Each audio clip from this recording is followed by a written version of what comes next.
Right. We're in Philemon. Of course, there's only one chapter, so I'll say chapter 1, verse 7. And so that's where we want to start here. And for I have much joy and comfort in thy love. So let's go down to where I have the cursor. And let's start, if we would, with Jerry. Then we'll go Chris and Shane. Have you done your translation? You ready to go with it? I'll do my best. Okay. All right. Go ahead, Jerry, if you would. Corinne, Gar, Ekomen, Helene, Kai, Proclason, Epi, Te, Agape, Su. For much thankfulness we have and joy upon or concerning your love, so that the bowels or hearts of the saints are, not put our quotation, are refreshed because of you, brother. Of you. Okay. Oh, wait a minute, I went the whole thing. Sorry about that. I forgot to stop That's all right. at the love of you. Oh, you just did all of the verse, so that's okay. Well, But I didn't read the Greek on it, so we can still go over it. Somebody might have a different translation than I do anyway. for we have much joy and what? Much joy. We have thankfulness. We have much thankfulness and joy. Okay, it's thankfulness will be a different word here. It's parakalesis. Well, that's favor or full. It's based on grace, but I couldn't figure out how to do it, and so I just cheated, went with the King James. But a parakalesis is to summon someone to. Oh yeah, parakalesis. That's consolation. Yeah, consolation or exhortation. But joy was also one of the words listed down in it. Yeah. But Corinne was joy in the part. Corinne, that's joy. Yeah. It is? Yeah. I thought that was favor. What it is, but it's goodwill, loving kindness, or favor. Right. Now, some of the manuscripts read Quran, and that is joy. Okay. No, I put joy was the parakalesis. It is usually to exhort or to console, consolation. In the last two verses of the 4th chapter of Acts, you see, looking at the King James American Standard, you can see Barnabas is called Barnabas. They called him Barnabas, but it means son of exhortation. One translation, son of consolation, another translation. And it's not a mistranslation. It's just a matter of which one you're looking at. Exhortation is what's done. Consolation is what's received. And bar, of course, is the word for son. Not a Greek word, but a Hebrew word. So we have here, we have comfort or to console or to comfort or to exhort or to admonish or to encourage. Okay. Any questions or comments there? Now, let's continue with, if we would. We went down to where? To you. Sue, yes, it's Hoti. On the love of you. In thy love. Now, it's translated in by the American Standard, but look at what the word is, epi. I put upon or concerning. Concerning, or on the basis, concerning is a good rendering. Concerning your love, see? Right? Any questions? Now, could this Sue have been right here, this genitive singular of Sue form, could it have been made emphatic? And the answer is yes, because we have can add an epsilon to it, and it won't be enclitic, it will have its own accent mark. So, but that's something that we need to look at later, but we looked at that in our study of the language itself earlier. The love of Philemon was an occasion for being thankful and encouraged. He didn't just love in word, but I think he loved in deed as well. And that's what Paul is saying about him. And love motivates us, of course, Matthew 22, 35 through 40, to treat other people well, to treat them properly. Any questions? Right. Now then, let's go back up here, and Chris, can you take the rest from the cursor on to the end, please? Yes. Hotita, splakna, ton, hagion, ana, pip, atai, dia, su, adelphe. So I have, because the hearts or bowels of the saints or holy ones have been refreshed through you, brother. See, it's not cardia, hearts, though, is it? No, but it's translated hearts by a lot. I guess bowels doesn't quite give the It's rendering today. The inner thing, but it happens in the heart. Doesn't happen in the gut.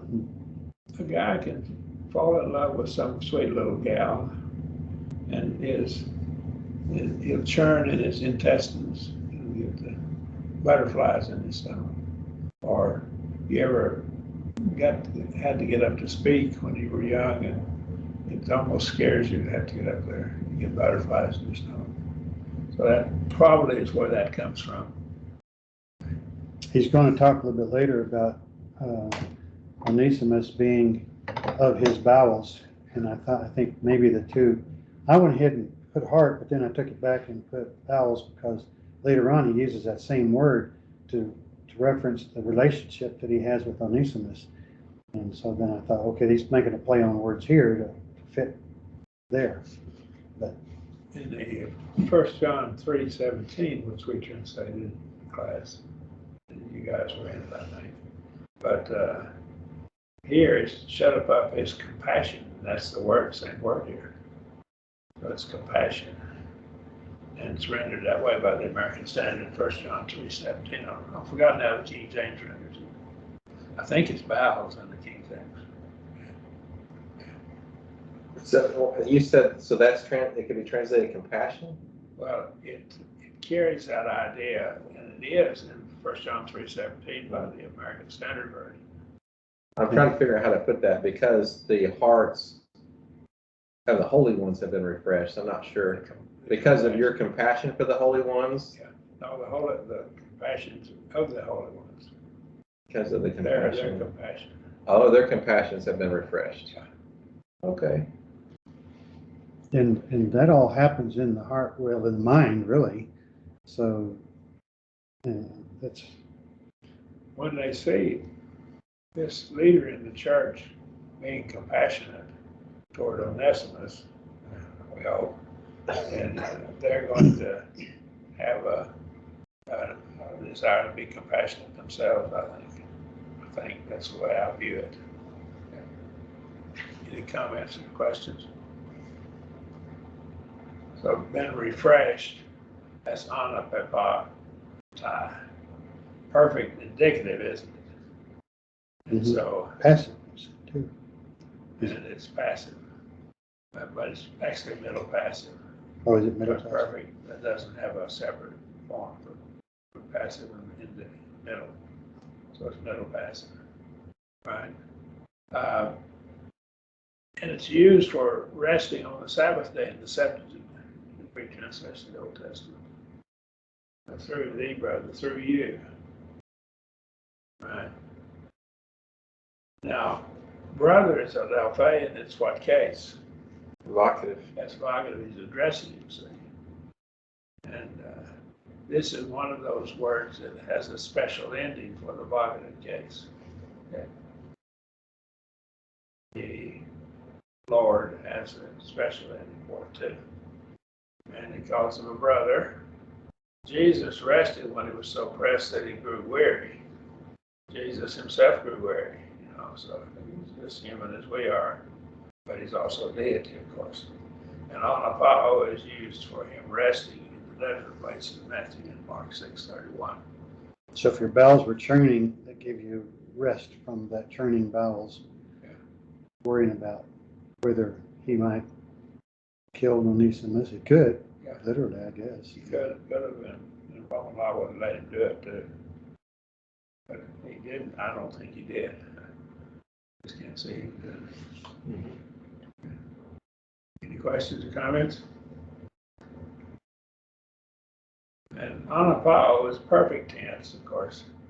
So indicating that he had done it in the past and was still doing it. Okay. Have been refreshed is found in Philemon 1:20 as well. Actually, it's at least a combination of maybe. So this is the thrust of the perfect tense. I translated, for we have much joy and consolation upon the basis of your love, because the tender mercies of the saints, and I translated tender mercies, and I said literally bowels, figuratively tender mercies or affections of the saints have been caused to rest from labor, to be strengthened through you, brother. And I put from labor to be strengthened in italics.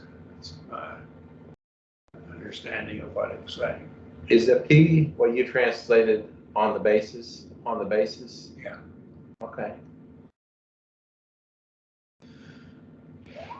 And so he's a loving person. I don't think Paul is lying. I think he can get caught up in a frenzy if he's not careful. And he had the right legally, not, I don't think, right from God, but he had the right legally to put him Onesimus to death. But I just don't think he did. There may have been some urging him on to do something like that, too. There might have been. In fact, there might have been neighbors or something urging him who did not believe, because that set a bad precedent. Yeah. You might want to send a message. They might be willing to send a message. He has to fight that, too. Yeah, that's certainly a possibility. All right. Verse 8. Shane, can you take verse 8? If you want to skip it, we'll go back to Jerry. Yeah, you better skip me. Okay. Go ahead there, Jerry. You would, please. Dio Palain in Christo Parrasion Ekon Epitasein Soy To Onekon. Wherefore, or therefore, I couldn't decide which, so I put W and T both on it. Wherefore, having much boldness in Christ, to enjoin you the thing becoming, or charge you the thing becoming. Becoming, you would say to someone, usually to a woman, that dress is very becoming. Yeah, something good, something.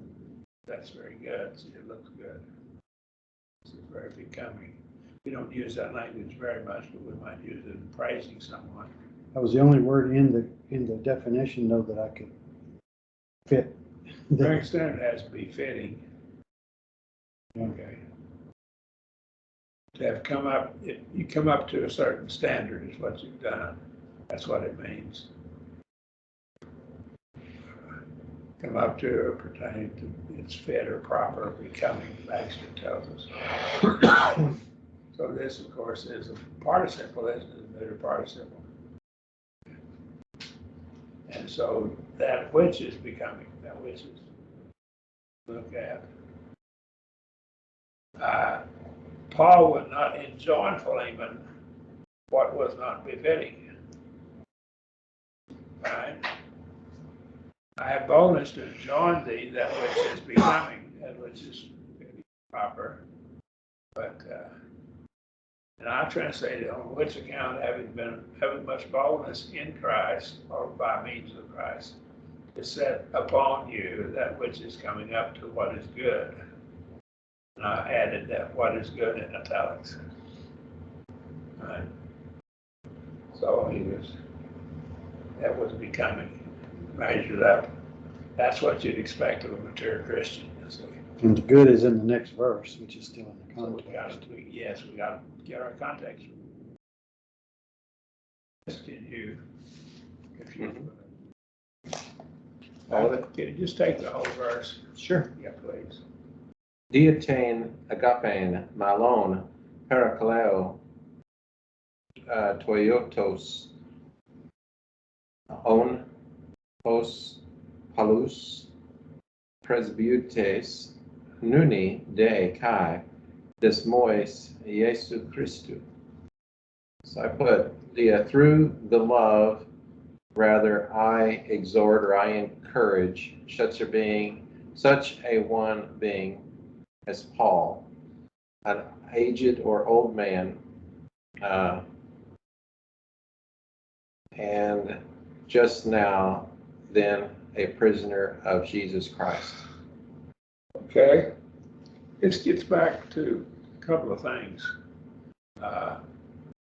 For love's sake, this accuser case, and because of love, or for the sake of love, I rather beseech, I exhort you, see. But I'm beseeching you. It's like it's the word for exhort, parakaleo. Paul is dealing, there's three categories of things that are evil, things that are good, things that are neutral. And he's dealing with neutral matters, where a matter is neither good nor evil. It has the best to approach the other person, try to get him to do what's the best choice, what's best for the church, for the kingdom. And so that's our decision we have to make. We could argue, you know, what side you part your hair on. It doesn't matter, does it? Okay. I notice here, if you look at one another, Chris and Jerry, you parted on different sides of your head. You got it wrong, what can I say? Actually, mine is backwards, but it's. Oh, no, I was unfortunately, kidding. You're just perfect. No, my mother always tried to make it do that, but I have a cowlick right there and it's not going to go the other way. So it had to be this way or no way. But it's the right way. We can both be right. How about My that? point is, it's neutral, see, it doesn't matter. I'm going to say we're both right. How about that? So, and we need to recognize if something's neutral, just leave it alone. It's not important. Okay. All right. Yeah, because it might not be something somebody can do something about. Right. Like your hair. Yeah, because my mom worked a long time when I was little trying to make it do the other. Couldn't do it. All right.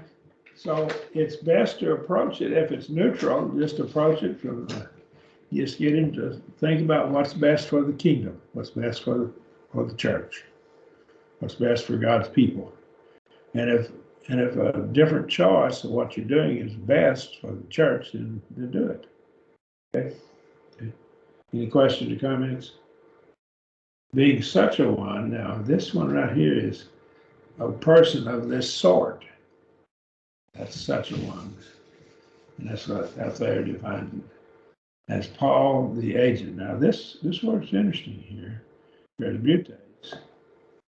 And it's from presbus. And that's an old man, but it can also be an ambassador. And so the apostles were ambassadors as well. So Paul, because of his age, what we call primogeniture rights, could command Timothy, but he just didn't do it. He could have used his status, but he wasn't going to do it. He wanted Philemon to do this out of his own love and out of the goodness of his heart. Are you saying he had authority, not just as an apostle, but as authority as an older person that he can order this? Well, older person has basically authority by virtue of their position, their age. Okay. It's not authority to command people to do right and wrong, but it's the yielding to the elder persons. Yes, is found throughout the Old Testament. They were to rise before the hoary head, and stand up and show respect for them. So probably Paul could have said, you know, because I'm older than you and you respect me, I could use that to get you to do this, but I'm not going to. So I think Paul is showing us, even if people respect you for your age, you still don't need to be using that to get what you want. I think He's not going to use the fact that he's a prisoner for Christ's sake to get him to do it, Yeah. to force him to do it. so. He's going to try to get him to do it because he loves God, because Philemon loves God and loves his neighbor. I really think that's it. I think we should never, if we have that position of authority, I think we should not be using it as a bully pulpit, if you know what I mean. Okay, does that make sense? Yeah. That's what I'm saying here. It makes better sense to have Paul as an ambassador who had authority from the king. But again, I think this is part of this is in the area of judgment, and he wants Philemon to choose what's best for the church. Now, if Onesimus is a faithful child of God now, what better choice than to let him live and let him serve the Lord, maybe work for the Lord. Does that make sense? Rather than put him to death, which he could have, right? And now, at this very time, a prisoner, right? This is someone who's put in bondage, a prisoner, also of Christ. Now, wait a second. Did Christ make him a prisoner? Well, it's because of his service to Christ that he ended up there. This is an illustration of where the genitive case is not showing possessive case. It's a relationship. Because of my relationship to Christ Jesus. See? Does that help a bit? So we can say the churches of Christ. All right. Could I say my church? I could. And we, from the 12th chapter of Hebrews, we see that. And it talks about the church of the firstborn who are enrolled in heaven. The church of the firstborn. Firstborn is not singular. Most people think it's referring to Jesus, but it's not. It's plural. And it's who are enrolled in heaven. You see that just from the English text, but the Greek is clear. So it's a relationship, and they're firstborn. And the church of the firstborn, it's a church related to those who have been born again. Does that make sense? I think every Christian is treated as a firstborn by God. And that's a special relationship. Firstborn had certain rights and privileges. So Paul was a prisoner for the sake of the cause of Christ. He's a prisoner because he preached the gospel. That's why he was a prisoner. I translate this for the sake of love. I rather admonish you at the same time, being such a one as Paul was an ambassador, and I put American Standard footnotes or ambassador, and I would put it. Greek, some of the older definition of it. Okay. Some authorities claim this word is an older way of spelling the word for an ambassador. It also may refer to an older man. So I'll put Paul the prisoner of Jesus Christ. Right? Prisoner because I preach the truth about Jesus. That's why I'm a prisoner. So you're using admonish where we usually put exhort or encourage. Yeah. So you're using admonish as an equivalent to exhort. Well, I think exhort would be a good rendering. I wouldn't rule that out. Was it parakaleo? Mm-hmm. Yeah. Probably exhort. I probably ought to go back and change my. No, that's all right. I just didn't know that you could do admonish with that. Because admonish, maybe it's just in my mind that it has a. Well, admonish is usually from a different word, but Oh, okay. they cover pretty much the same ground, though. Sure. It seems to me he's trying to lay down a little bit of the law in a polite way if he uses admonish. Okay. Except he's saying, I'm not going to do that, Yeah. even though he's doing it. Yes. That's good. And you had the word, another word in here was nooni. Now that's just now, right? Just now, yes. Okay. Noon is now, and nooni is just now. Okay. Now at this very time. Okay? Okay. Now we come back to this parakaleo again. It's a contracted form. And Jerry, can you take a stab at the next verse, verse 10? Parakaleo de, peri tu, emu, or emu actually, technu, on, nesa, in, tois, desmois, mu, ones, simon. I exhort, actually, I think I put I beseech. Can beseech be in there too, or is that a different That's how the word? American Standard and King James both translated. Because that's what he's doing. He's really kind of pleading with him. But you could put exhort, you, my child Onesimus, whom I begot in my bonds. Okay. And so this is a child.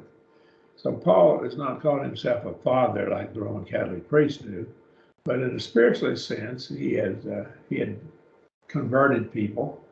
And in that sense, he was a father, but he didn't use that title of himself, I don't believe.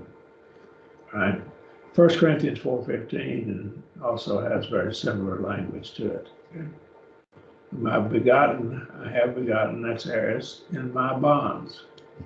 All right. It's a bond or a band, like shackles.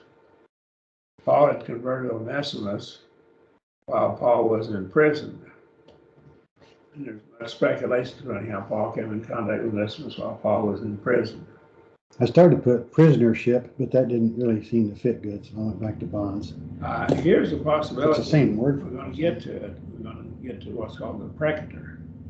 And Onesimus may have come to Paul because there may have been some kind of a problem between him and Philemon. Okay. Perhaps Onesimus knew Paul and sought him out for some reason. Perhaps Onesimus was in prison for some reason. Perhaps there's yet another explanation. We just don't know. So I say perhaps. Any questions? On this beseech, I like beseech. If I recall back in school, beseech was one of those key words that if you see beseech, pay attention, because right after that really could be the thrust of the letter, the thrust of the book. Would you say that's true? So parakaleo is one of those key words that's maybe indicating the thrust of the message. Yeah, I think so. All right. Onesimus means the word, it means useful.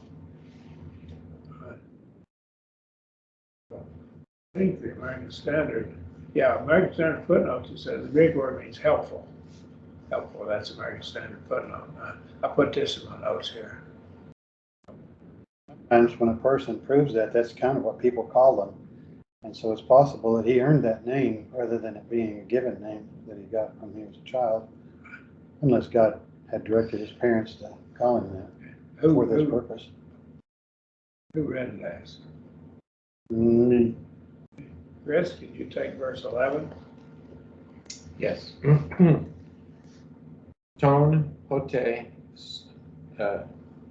soy, arche, stone, nuni, de, soy, kai, emoi, euchariston. Okay. Tone, the wants to you useless or unprofitable just now, however, but to you and me useful.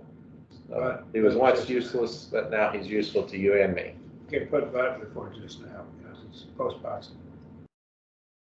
Oh yeah, but just now, yeah. But just now. To you and to me. Now I want you to notice there's something. These two words are from the same root. Look at it here. I'm going to highlight it. Negative, and then the other one's going to be You see good. it over here. It has an alpha privative negating it, as Jerry said, and it has the last one has the U, which is good. And so they're basically from the same root. Unprofitable and profitable. American Standard King James have it there. Okay. I put unserviceable and well serviceable. That's good. That's quite good. If I'd have known his name was useful, I would have probably put unuseful and well useful, just because, again, that play on the words really would be strong.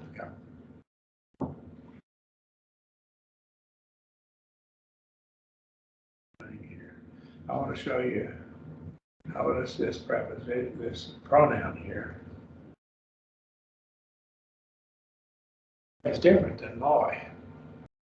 They're from the same pronoun, but this moi, mu, omicron, iota, without an accent. It's synclitic, it won't have an accent.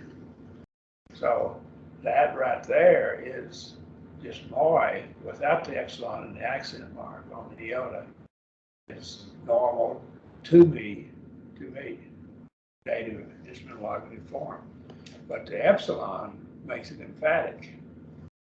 So, right? Right. And to me. So you could put even me, Even make it me, emphatic. yeah. And so, Philemon didn't miss the emphatic point. He's very useful to me. Maybe I'm a kind of Pollyanna. I'd like to think that what happened here was Onesimus was sent by Philemon to help Paul. That would be real useful to me. I can just see Philemon saying, "Well, why don't you just take him with you and you and he work in the kingdom?" I can just see him doing that.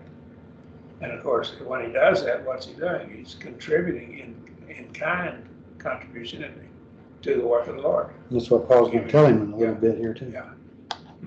It's only in kind. It's not money, but it's something else.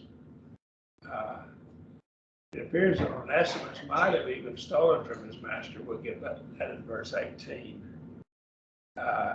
It's also possible Onesimus owed Philemon work for the time that he was away, which would also explain verse 18. So again, we can't be certain in verse 18 when we get to it. All right, verse 12.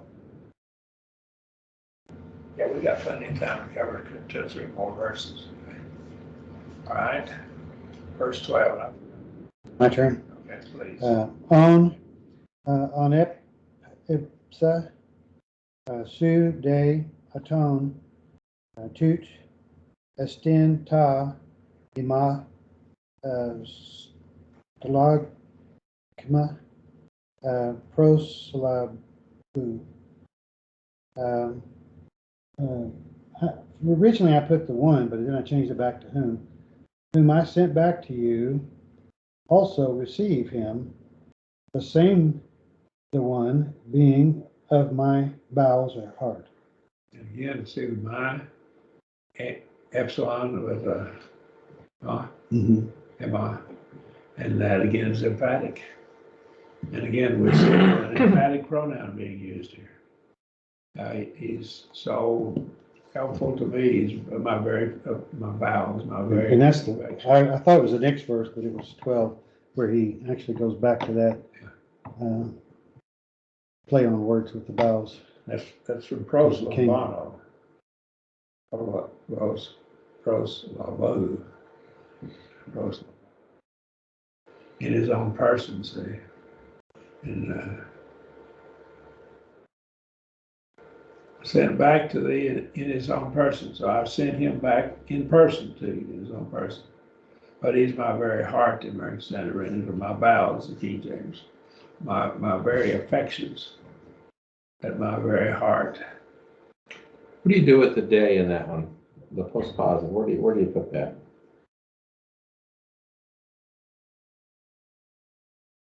I put also receive. Well, they ties it together and continues the thought, whereas Kai introduces something that's equal to it, but might be not necessarily a new thought. Okay. It could be a new thought, I'm sorry. It could be a new thought, it might not be. But they is continuing this thought, okay?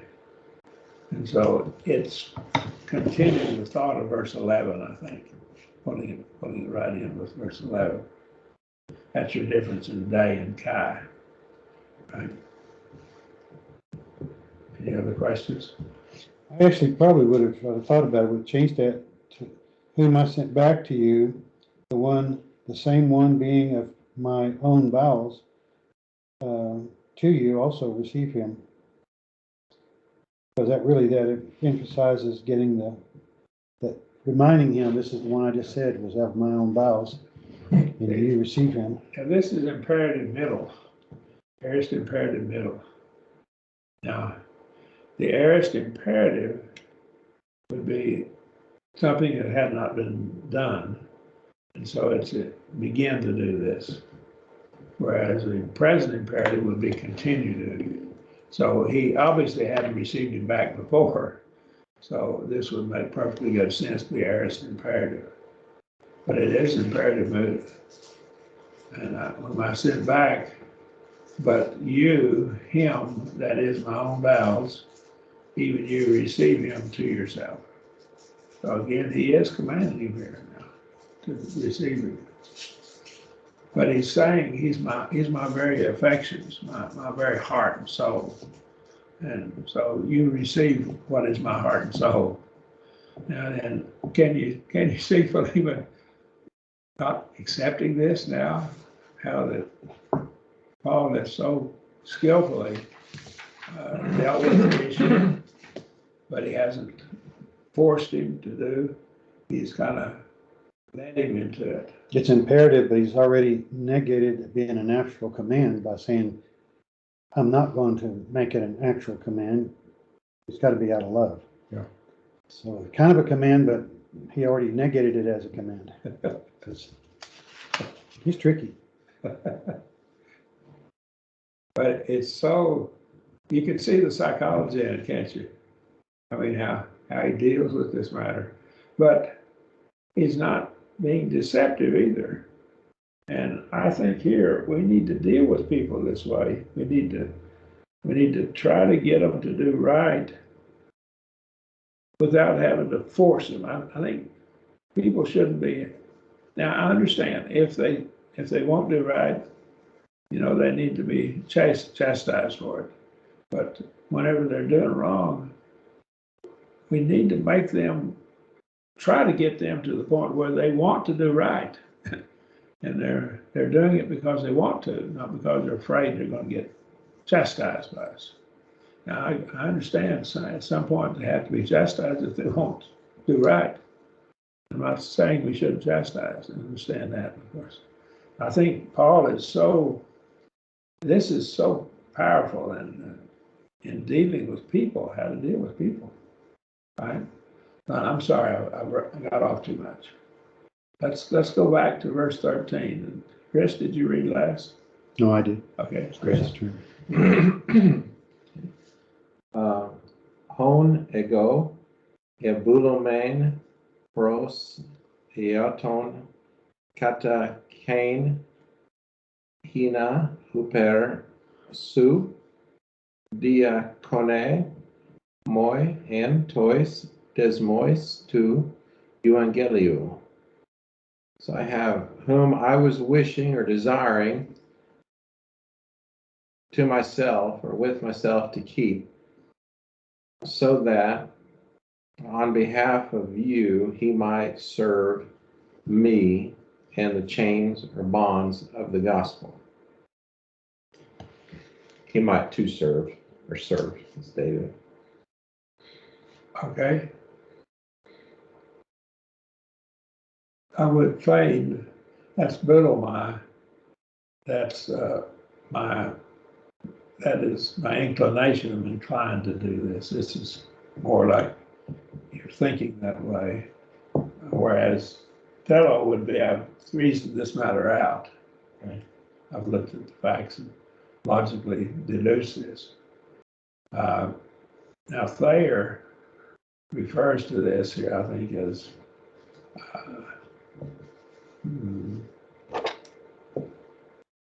genitive case, but it could be very easily the ablative case. Right? Here in this passage. that in thy behalf he might minister. Wait a second. I know, Philemon, that you would like to help me in my work. I know you're a faithful Christian. You want to help me in my work. So, Onesimus could be a real help to me. That's why I keep thinking. I just almost am I'm gonna be surprised if Onesimus didn't wind up staying with Paul and helping him. Okay, I'm gonna be surprised if he didn't. Do you think he was sent back, possibly? Yeah, I think he might be sent back. And it probably wouldn't be forever. It would just, as long as Paul's in prison and needed that. Yep. Because when he's other, then he could go back to where he belongs and, Yep. and be different than a slave. Yeah. I just read between the lines here. I just think that happened. And I think it's not recorded in the Bible. Okay.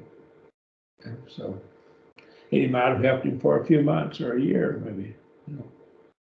This is probably not too far away from Paul's death. It's just a few years. About 66 or 67 he died, I think. Maybe 68. And he's going to minister to me, right, in the bonds of the gospel. So I'm in bonds, so I need someone to kind of help take care of me. He's in prison, probably in chains. So he needs his personal needs, his food, clothing, communication, taking care of others. And this is what we see in Matthew 24, 34 through 40. And they really talk about people in prison. And did you visit me? Well, it's talking about Christians being in prison or servants of God. It's not talking about people in prison for their crimes. We go visit them for another reason, to convert them. Okay, does that make sense? So there's a difference in, I think that passage has been misused. Now, I'm not saying we shouldn't go to help people in prison, try to study with them, teach them. That's a good thing, but that's evangelism. This is benevolence. See, am I making sense? In a person. Okay. Right.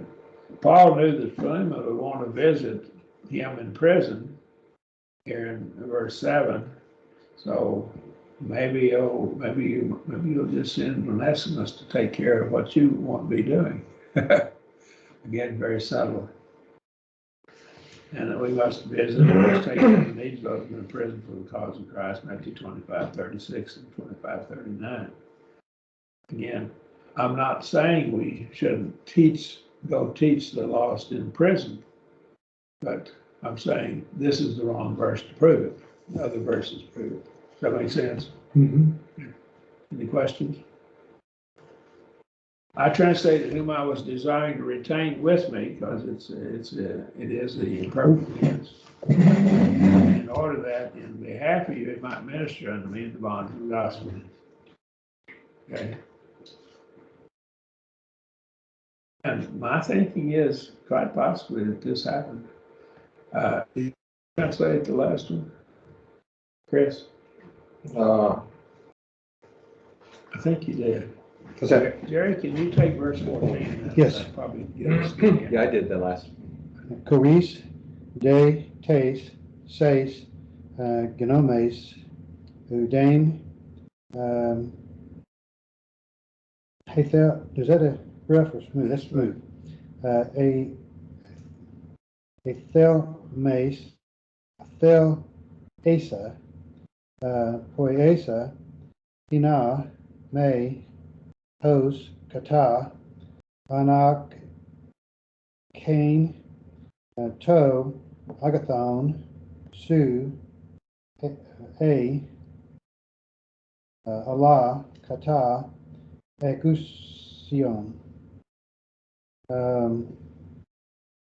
But without your will, nothing I wish to do, so that not as out of necessity the good of you might be, but out of willingness.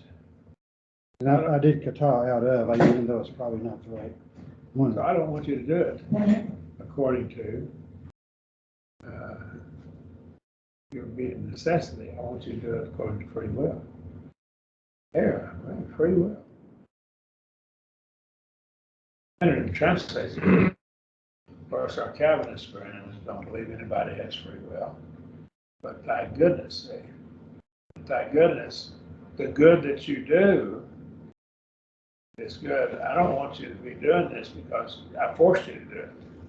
I want you to do it because you're what?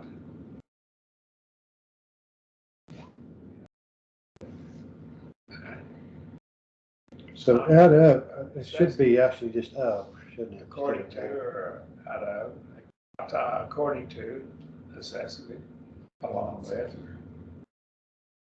And had you translated out of? Out of. I don't think that's wrong. I don't think that's. It didn't have ek in it, but it was kind of implied that it was, that was. Necessity, see, you must do this. It's a duty, you know. He didn't have to send his slave back. I think what is probably about to happen is Onesimus probably got sent back. That's what I think. And I'm a Pollyanna, okay? I like to look at the best side of it. I just see that happening here. And Paul's saying, you don't have to send him back. No, you don't. But, you know, maybe you will. Because I could sure use him. He can sure be a help to me. And you know, Paul instructed him to, you be humble when you get back there. when you get to him. Because really, he was guilty. So, anarche is a necessity imposed either by external condition or things or by the law of duty, regard to one's advantage, custom, or argument. So Paul was not saying you have to send him back, right? I think it's about sending him back. That's what I think. He just said, I want you to want to do that. Yeah, I want you to want to do it. But it's Allah, it's contrast, not day. So this is something in a different category. Say, not necessities in a different category than free will. They're not in the same category. They're kind of opposite. Yeah, I think you're correct. I think they're opposite, right? Free will of your own accord. Now, this is found in Romans 8:20. This word is. It's also in 1 Corinthians 9:17. Good done of free will demonstrates both our love for God and man and our spiritual maturity. I think that's what. Calvinistic view of the sovereignty of God is wrong because we do have free will.